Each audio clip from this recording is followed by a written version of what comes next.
مصر للإنتاج والتوزيع تقدم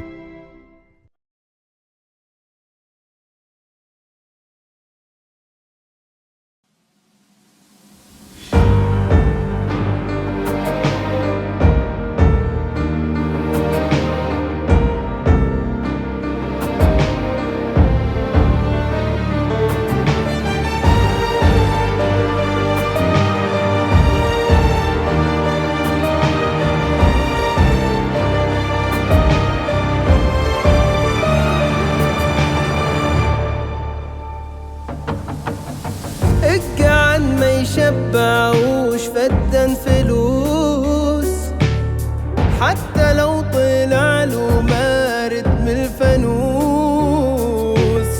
عبد عند القرش وعادي ما بينكرش، من جوه دب سعران ومن بره طاووس. ياللي حاسب حسبتك ارقام، بعت نفسك والجنيه على كام، قبل ما تكر عالبشر وتدوس. الجعان ما يشبعوش فدان فلوس.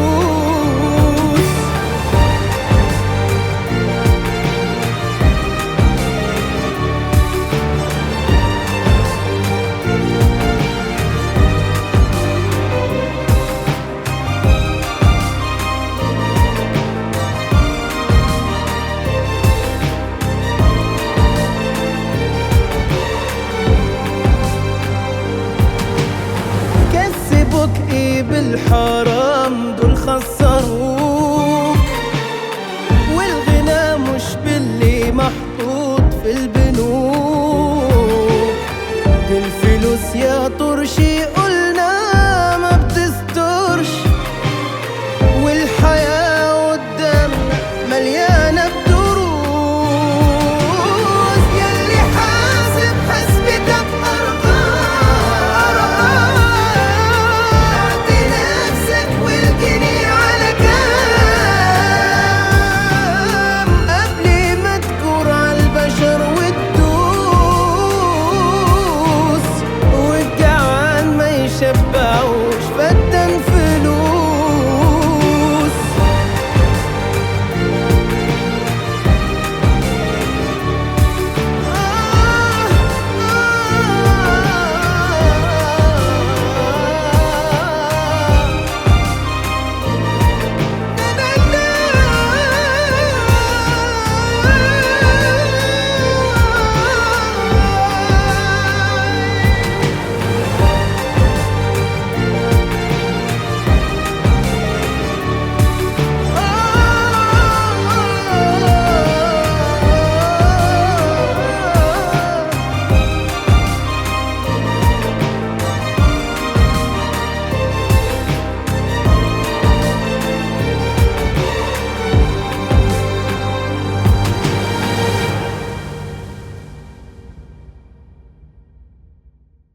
هو كان بيتلكك عشان يطلقني.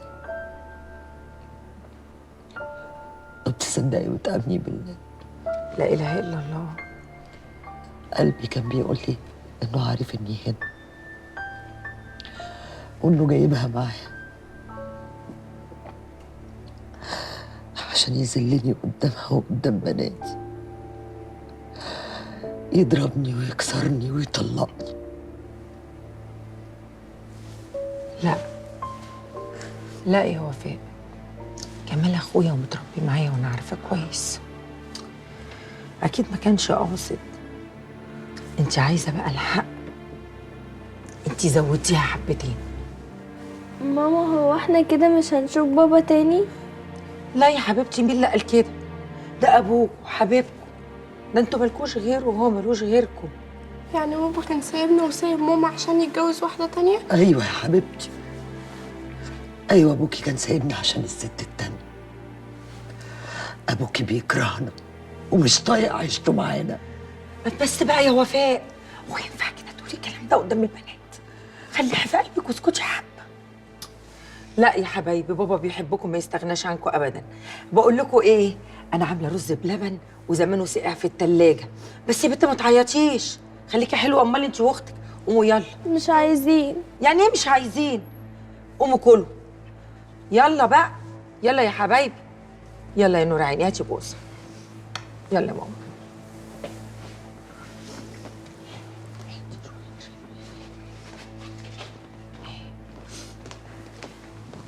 يلا واغسلوا الاطباق بعد ما تاكلوا.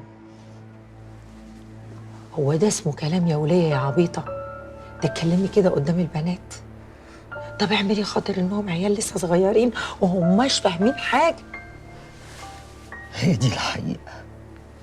هو بيكرهني وأنا بكرهه. بعد اللي حصل النهارده أنا ما بقتش طايقة أشم ريحته. ليكي حق. صلي على النبي يا وفاء عليه الصلاة والسلام. لو في حد ممكن يحس باللي انتي فيه ده، مش هتلاقي حد يحس زي أنا جوزي زبلني 15 سنة ولا كان بيعبرني. تعرفي إنه كان حتى في الأعياد كان بينسى يقول لي كل سنة وانتي طيبة. كل سنة وانتي طيبة دي كانت ممكن تتقال لي تاني يوم العيد، تالت يوم العيد، وممكن ما تتقالش خالص. عملت أنا إيه بقى؟ اتجننت واتشعوطت زي كده؟ سكت. شغلت نفسي مع اخواتي. على فكرة الراجل بيحب الست العاقلة الهادية، مش بتاعة المشاكل. وانت ما تزعليش مني، مفيش أجن منك.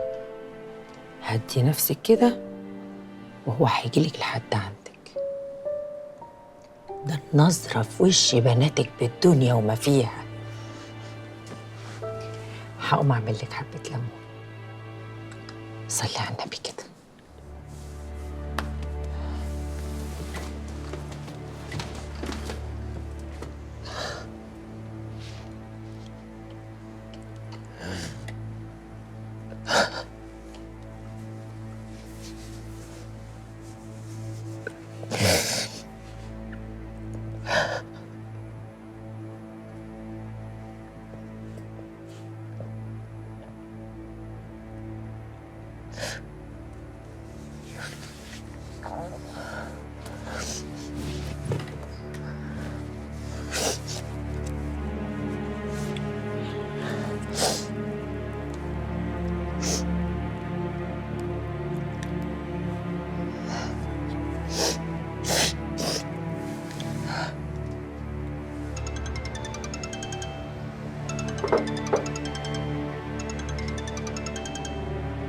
الو.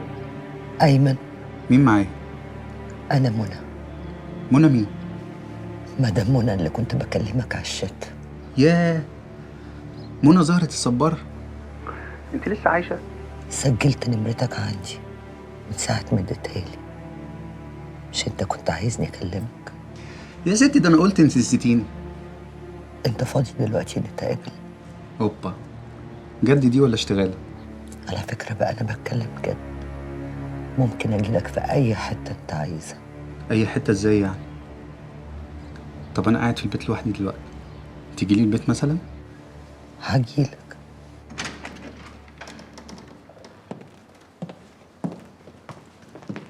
وفاء. نعم. الليمون. شكرا. لابسه كده ورايحه على فين؟ راح اشم هوا. مش ناقصين مصايب. ليه؟ هو انت شايفاني دخلت المطبخ شديت سكينة عشان اقتله؟ اهدي يا منير.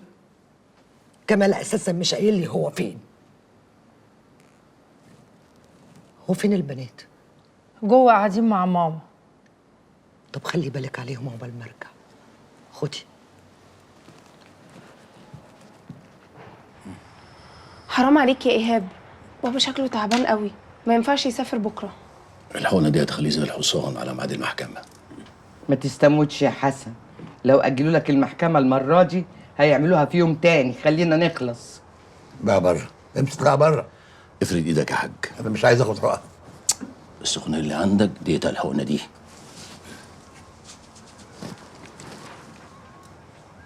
طلعت روحنا. بالشفا ان شاء الله. نام يا حسن، نام. اللي عندك ده من الفكر، نام لك شويه. سيبيه يا اما، تعالي معايا. وانت يا مروه خليكي جنبه. يلا يا أما.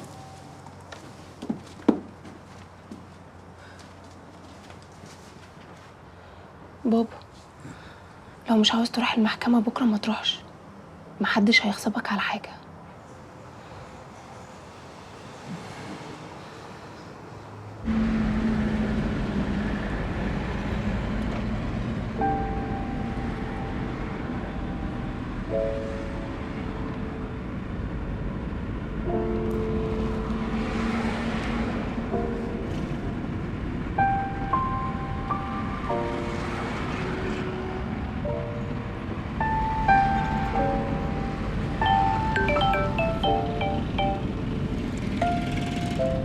الو. ايوه يا جنى، ايوه حبيبتي. لا انا في مشوار كده، بجيب شويه حاجات يعني. لا مش عارفه اتاخر ولا لا، مش عارفه. طيب يا حبيبتي. طيب لا، مع السلامه انت.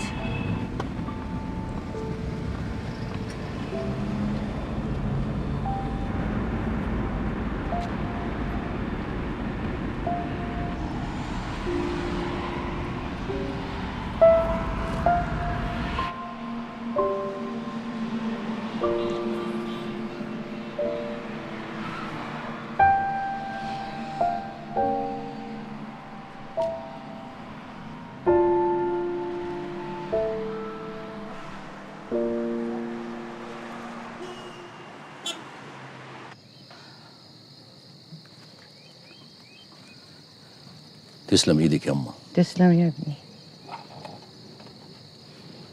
اتفضل.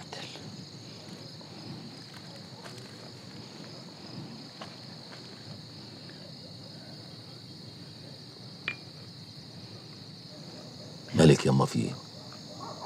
هو اللي فيه ابوك ده دلع وخوف من بكره، مش كده؟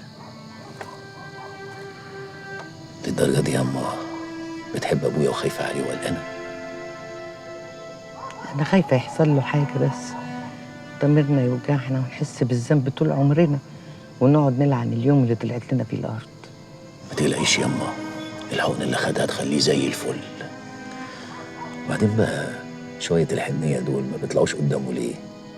دايما كده مصدره الوش التاني. الست ما بتطلعش الوش الحلو الا لو الراجل حاططها فوق دماغه. وانت عارف ابوك الود وده يطفش مني. ادعي انت بس يا اما انه يفضل واقف في صفنا. خايف بكره ما يشوفهم يقولوا له كلمتين في المحكمه يغير كل كلامه قدام القاضي. يغير ايه؟ امال انا جيت المحكمه دي ليه؟ ربنا يستر على بكره. جلسه بكره دي فيها كل حاجه، هي اللي هتخلص الكل، يا اما هم يا اما احنا. يا رب يا رب استرها. حضر العشاء. اتفضلي يا أم.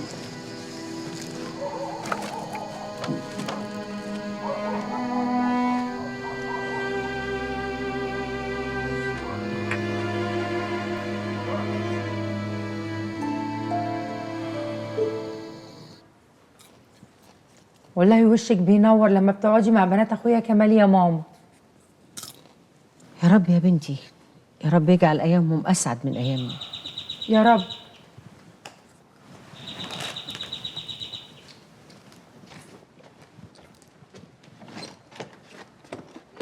وفاء، الحمد لله على السلامة، ماما جت. السلام عليكم. عليكم السلام ورحمة الله وبركاته. وحشتينا قوي يا ماما. كنت فين؟ قلقنا عليكي. ليه اتأخرتي يا ماما؟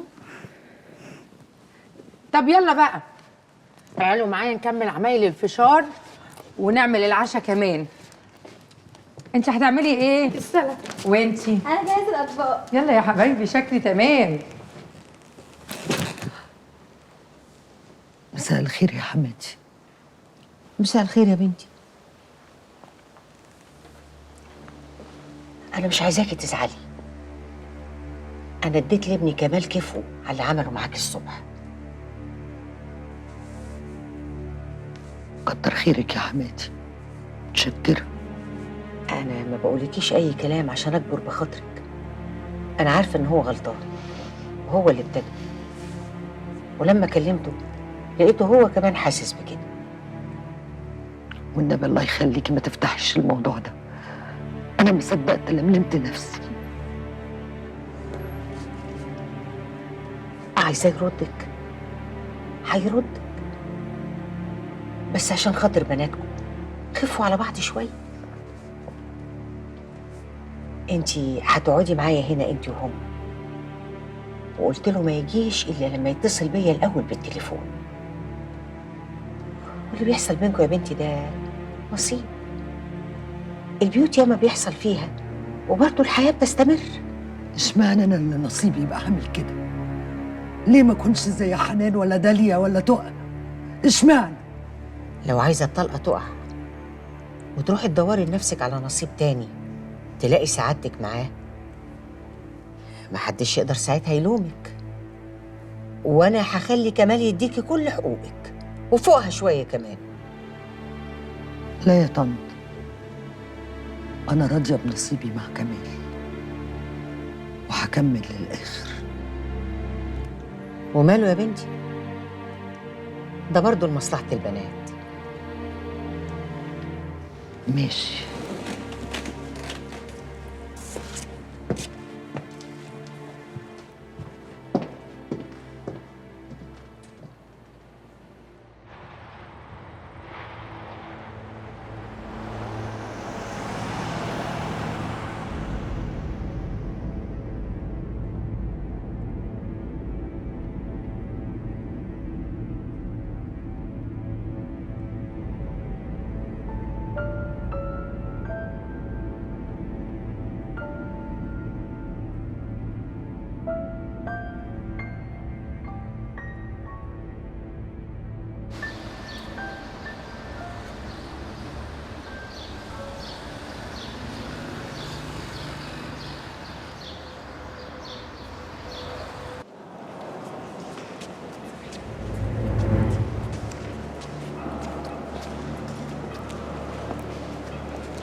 ايه يا عمنا، ايه الاخبار؟ اهلا، فاضل قضيتين في الرول. هانت الاخت الكبيره يا جماعه. ازيك يا منير؟ السلام عليكم. عليكم السلام ورحمه الله وبركاته. حنان بعتها مسج بتقول انها هتتاخر شويه. والله؟ طيب ربنا يستر طريقها يا رب. طيب عمكم واقف هناك، انا اروح اسلم عليه. مين هيجي معايا؟ تسلم على مين يا حبيبي؟ على عمك. لا والله؟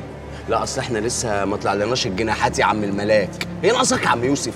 عمكم ايه وزفت ايه؟ بالراحه. وانت هتيجي معايا ولا هتعملي زيهم؟ زفت عيب، قطع لسانك. اهلك لا تهلك. طبعا جايه معاك. تعالى بس ما تروحوش. تعالى ما نروحش. يعني ايه يا بنت؟ ايه اهلك لا تهلك؟ بتاعت التمثيليه.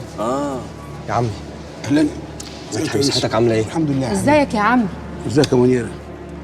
على فكره انت بركتنا، وانا قلبي متقطع ان احنا ما بنتقابلش غير هنا في المحاكم. معلش يا حبيبتي، قلبك طيب زي امك. ازيك يا مرات عمي؟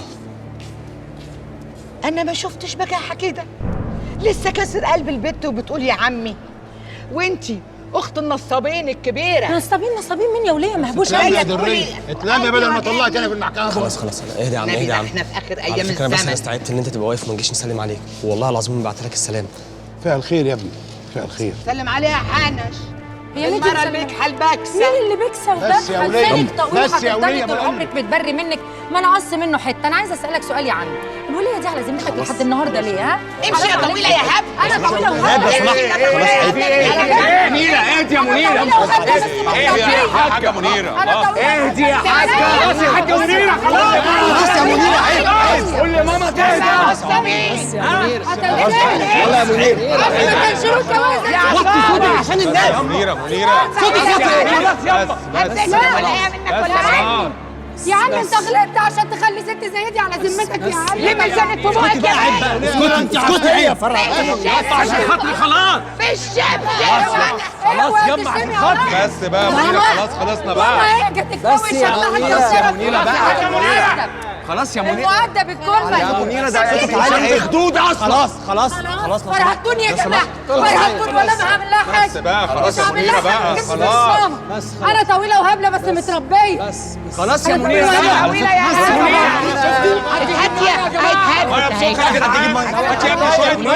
يا منيرة حرام عليك يا منيرة، مش هنقدر كلنا نشيلك، حرام عليك. بس منيرة، بس منيرة، بس منيرة، قومها منيرة، احسن يلا بينا. انا كويس. بس بقى يا منيرة، امي لا بس يا منيرة بقى، بس يا ساتر. اللم تعالي هنا، ماسكني مش عارفة اجيلك. تعالي انت يا منيرة، انت عافية يا منيرة. الباقي معايا خلاص يا حبيبي. اهدي في المحفظة. بس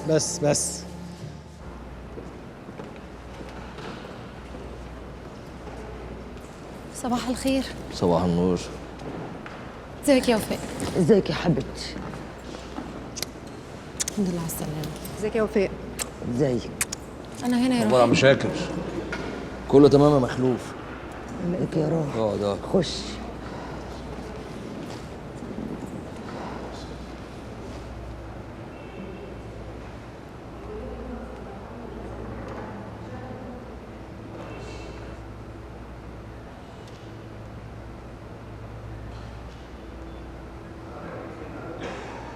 خمس فدادين ب 10000 جنيه يا استاذ. ده كان من حوالي 30 سنه يا ريس، والبيع والشراء كان تم بالتراضي بين الطرفين حتى لو كان ببلاش. وبعدين ايه الورقه دي؟ دي ورقه تقدموها المحكمه؟ شكلها عامل كده ليه؟ الاهم المحتوى الموجود فيها يا سياده الريس. مهما كان المحتوى يا حسام بيه، غير كمان سعادتك ان الورقه متهالكه وقديمه وشكلها مش ولا بد مش متسجله في الشهر العقاري، بينما نحن الاوراق اللي لدينا تثبت ملكيه ابراهيم المندوح في حافظه مستندات طرف المحكمه. متهيألي كده يا فندم المساله واضحه تماما. وافد يا ريس، حصل ظرف منعهم من التسجيل ساعتها. ما تتكلمش غير لما تستأذن.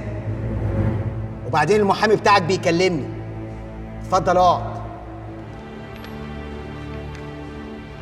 يا سياده الريس، الورقه اللي موجوده قدام سعادتك عليها توقيع وبصمه ابراهيم المندوح، ومسجله بتاريخ لاحق لتسجيل حجه الارض في الجمعيه الزراعيه.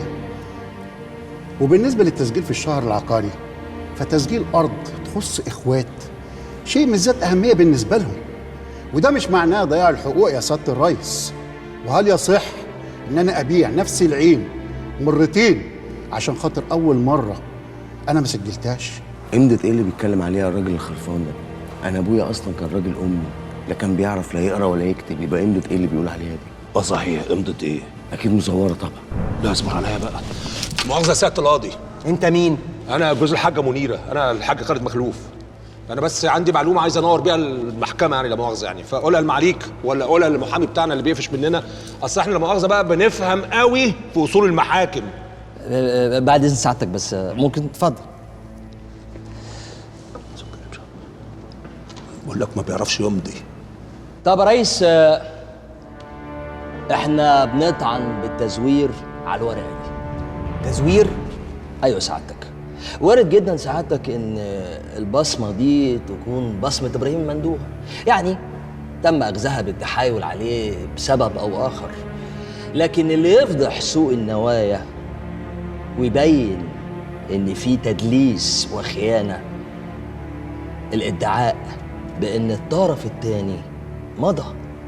كيف لهيئه المحكمه الموقره تقر ان ابراهيم المندوح مضى على الورقه، مع ان ابراهيم المندوح ده بقى راجل امي لا بيعرف يقرا ولا يكتب؟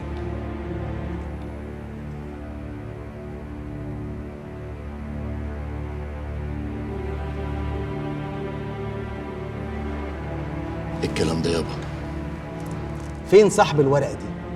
فين حسن المندوب؟ انا يا فندم. ايه الحكايه يا حاج؟ اخوك فعلا ماضي على الورقه دي؟ فكر قبل ما تجاوب. لو في تزوير في حبس، وانت راجل كبير مش حمل ده. لا حضرتك لا تزوير ولا حاجه. هو ابراهيم اخويا ما مضاش على الورقه صحيح، لان ابراهيم اخويا ما كانش بيعرف يقرا ولا يكتب. ده اعتراف بالتزوير. لا سعادتك مش تزوير، هو ابراهيم اخويا هو اللي بصم على الورقه، لكن اللي مضى عليها الحاجه صفيه مراته.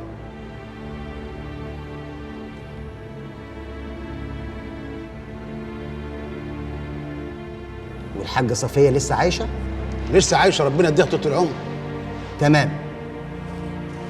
اكتب: تؤجل القضيه لحين استدعاء الشاهده الحاجه صفيه لسؤالها.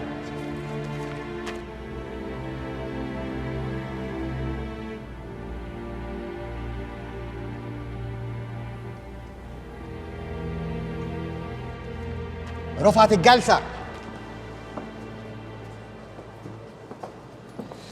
ما قلتوليش ليه على موضوع امضة الحاجة ده؟ احنا ما شفناش الورقة دي وما نعرفش عنها أي حاجة.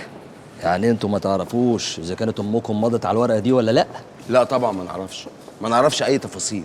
كل اللي احنا عارفينه إن في ورقة مبايعة، مين بقى اللي كاتبها، مين اللي مضى، مين اللي بصم، لا طبعا ما نعرفش الحاجات دي خالص. طب واحنا موقفنا ايه دلوقتي يا متر معلش؟ موقفنا زي الفل. القضية دي هتخلص الجلسة الجاية. أول ما الحاجة تيجي وتقول أنا ما مضيتش، كل حاجة تبقى زي الفل. البيعة تتم وتقبضوا فلوسكم. ولو عايزيني أحبس لكم عمكم إيه؟ أحبسه. لا طبعا. خالد يا باشا أمرني. يبقى كلمني. تأمرني. منور. يلا يا عمر. سلام سلام. يا جماعة مالكم مساهمين كده ليه؟ ما خلاص ربنا كرم الموضوع شكله كده خلص. في إيه؟ على فكرة ليه ما فكرتوش إن ماما ممكن تكون فعلا مضت الورقة دي؟ ايه ده؟ يا حاج في ايه؟ يلا بينا يا حاج يلا. حاجة ايه وبتاع ايه؟ حط اكل الناس تاكل، حط فلوس الناس تقتل بعضها. بيقول لك عايز يحبس عمنا، هيحبس عمنا. حاجة منيرة ما تاخديش كل حاجة على صدرك كده، يعني هيحبس حد غريب. ما يلا بينا بقى، يلا يلا يا اختي يلا. كده يبقى الارض ضاعت. ما دام الموضوع واقف على كلمه من صفيه يبقى هلاقي العوض ومنه العوض. انا مش فاهمه هي مضت على المبايعه بصفتها ايه؟ شاهده يعني؟ هو ده بس اللي انت بتدققي فيه؟ ما الحكايه كلها بقت عك في عك، ربنا خرجنا منها على خير. خير؟ هيجي منين الخير؟ هتطعن فيك بالتزوير ست صفيه وهتجرجرك على السجن. حسبي الله ونعم الوكيل. صفيه اللي هتجرجرني على السجن ولا انت اللي هتجرجريني على تربتي؟ ما كله منك. قعدت تنكشي وتنفخي فيها نار لحد ما وصلتنا اللي احنا فيه. كان يوم اسود يوم ما اتجوزتك. يا جماعه اهدوا، احنا المفروض نتبسط النهارده. مفيش حاجه من اللي انت بتقولها يا اما دي هتحصل. مرات عمي هتروح المحكمه وتشهد ان دي امضتها. بقى مرت ايه؟ تعرفها قدي؟ عشرتها؟ فمرة ياما اللي عاوزه تصهين عن الموضوع كانت انكرت ورقه المبايعه دي اصلا، ما اعترفتش بيها، وجات لكم لحد عندكم عشان تتفاوض معاكم. انا يمكن ياما ما عشرتهاش، لكن الست دي حقانيه وبتاعت ربنا. قول لها يا ابني قول لها. طب وعز جلاله الله انا ما صعبان عليا غير صفيه في الموضوع ده كله من ساعه ما اجبرت ان انا اجيب سيرتها في المحكمه، وعمال بدعي لها ربنا يكون في عونها ويقدرها على وقفتها قصاد عيالها. قوم يا هاب روح، خد مراتك وروح. انت مش كنت عايز تروح بعد المحكمه؟ يلا حبيبي انا هخش اجيب لك ايات من على الطبليه وتروحوا. يلا. عملي الاسود. خير يابا ان شاء الله خير. يلا فضل.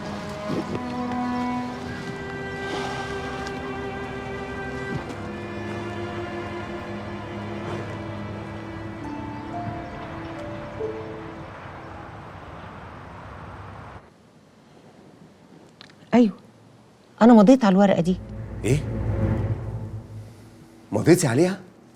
وانت ايه اللي يخليكي تمضي يا ماما؟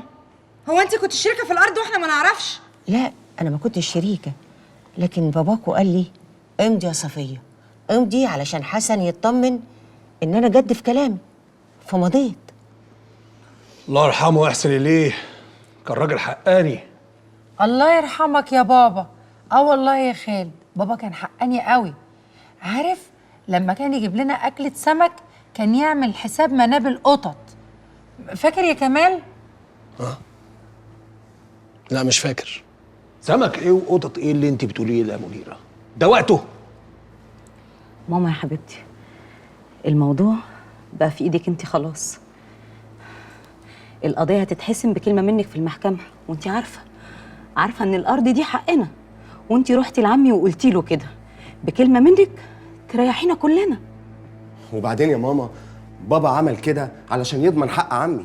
يا ستي ياخد حقه وبفوائد السنين كمان، لكن اكتر من كده حرام. ايوه يعني ايه؟ هو انا مطلوب مني اعمل ايه؟ يعني ايه مطلوب منك تعملي ايه يا طنط؟ تروحي المحكمه وتشهدي ان الامضه دي مش بتاعتك، فالمبايعه اللي معاهم دي ما يبقاش ليها قيمه خالص. والمحامي اكد ان تاني يوم هتشهدي فيه هتتم البيع وهناخد الفلوس. هو ده بس اللي مطلوب منك يا ست الكل، ونخلص بقى من الكابوس اللي هبط فوق دماغنا ده. الناس دي متعبه. عارفه يا حاج اللي اسمه ايهاب ده، رحنا له قلنا له تاخد قرشين وتمشي المصلحه، قال لك بيني وبينكم المحاكم. طربقت فوق دماغه وفوق دماغ اللي خلفوه. خلي بقى المحاكم تنفعه. صدق اللي قال يا جدعان، الطمع وحش. طب معلش يا جماعه، انا عندي اقتراح ممكن يخلينا ما نروحش المحكمه تاني اصلا. احنا ممكن نروح نتكلم مع ايهاب تاني، وخصوصا بعد ما عرف ان موقفه ضعيف في القضيه. ده ممكن يخليه يوافق انه يتفاوض. ومنين يعني انت بتقول لي ان هو موقفه ضعيف في القضيه؟ ومنين انت عايزنا نروح نتفاوض معاه عشان ياخد فلوس؟ ياخد ايه؟ خده ربنا، ده ما ياخدش مليم بعد اللي عمله ده. بقول لك ايه، انت بتتكلم ليه اصلا؟ مش كفايه الخناقه الزفت اللي انت عملتها معاه؟ لولا الخناقه دي كان ممكن يبقى فيها كلام، لكن انت قفلتها على الاخر. وانت بقى كنت مبسوط وهو عمال يبيع ويشتري فينا، ولا كنت عايز نلبس طرحه واقعد مكسوف زي النسوان؟ النبي عنده حق، ولا حد ياخد مننا قرش ابيض. هي الحاجه بس تروح المحكمه تشهد وكل حاجه تتحل ان شاء الله. احنا هنمشي نوزع فلوسنا على الخلق. ماما انت كويسه؟ الحمد لله على كل شيء يا ابني. امال مالك يا ماما ساكته ليه؟ الاذان يا حبيبتي، اذان العصر. قوموني يا اولاد. اتفضلي يا ماما اتفضلي. انا مش عارفه اروح الحمام اتوضى. هاتي لي الميه في اوضتي يا حبيبتي. يلا وصلني. من عيني يا ماما. وصلني. هجيب لك ميه فتره. وصلني يا يوسف. صلاة ايه بس يا حاج؟ ده الاذان لسه شغال. معلش الصلاه لميقاتها يا ابني. حبكت يعني دلوقتي الصلاه؟ لا اله الا الله محمد رسول الله سيدنا.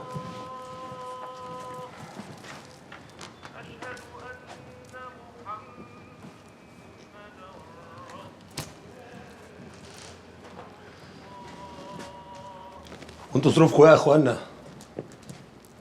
هتقوموا تتوضوا؟ ولا على وضوءكم؟ نعم. ها؟ ايه؟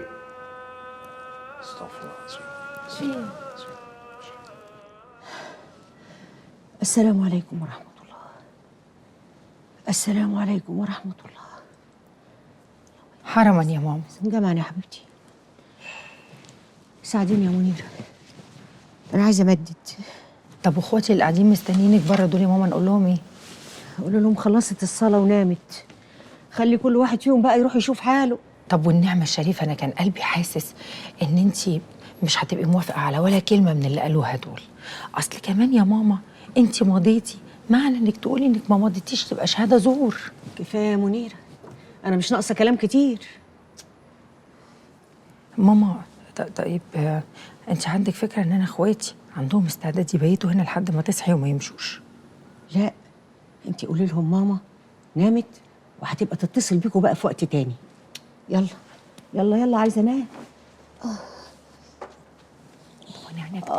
يا ركبتي. آه آه آه آه.